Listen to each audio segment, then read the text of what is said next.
to do that.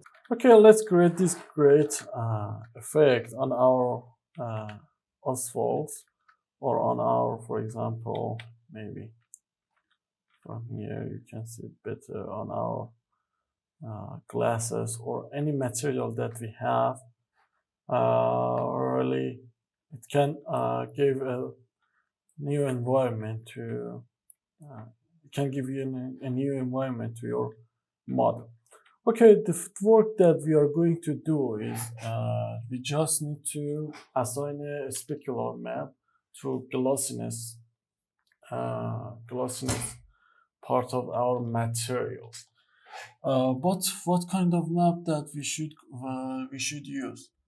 The best map that will work for here is the maps of glossiness map of dirt. For example, I will upload some of them on my Patreon file, but you can also download them for free on the internet.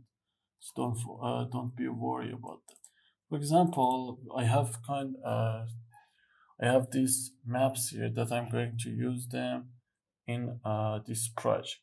It is kind of glossiness map for dirt. Okay, let's click our asphalt, and let me first clear the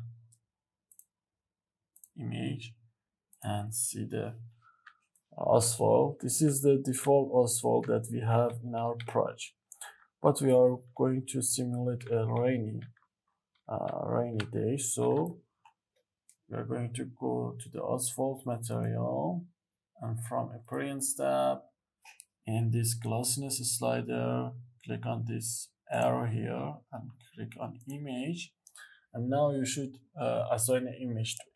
For example, I have this image here, maybe this. All of them will work with different intensity of water.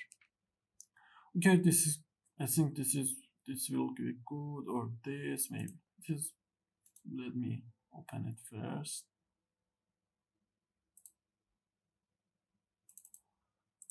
Not this one, let me delete it. It has a watermark.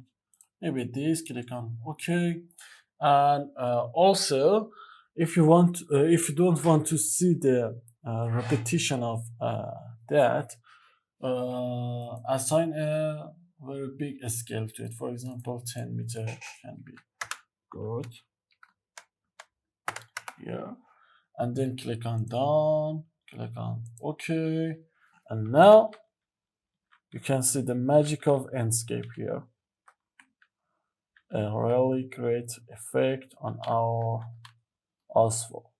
And you can do the same with glasses too. For example, I have done that with glasses, but be careful if you want to assign some dirt onto glasses or wood.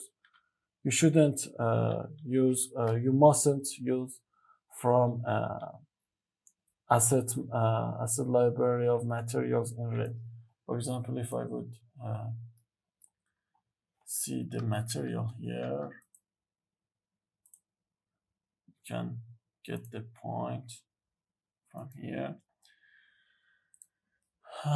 When you are using default materials, you have this glossiness material. But if I would use, for example, from a from a ready-to-use material of asset browser of Revit, for example, from this glass, you can see we don't have any option for glassiness here.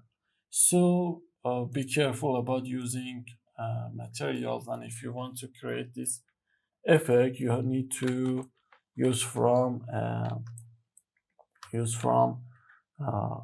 default category of materials.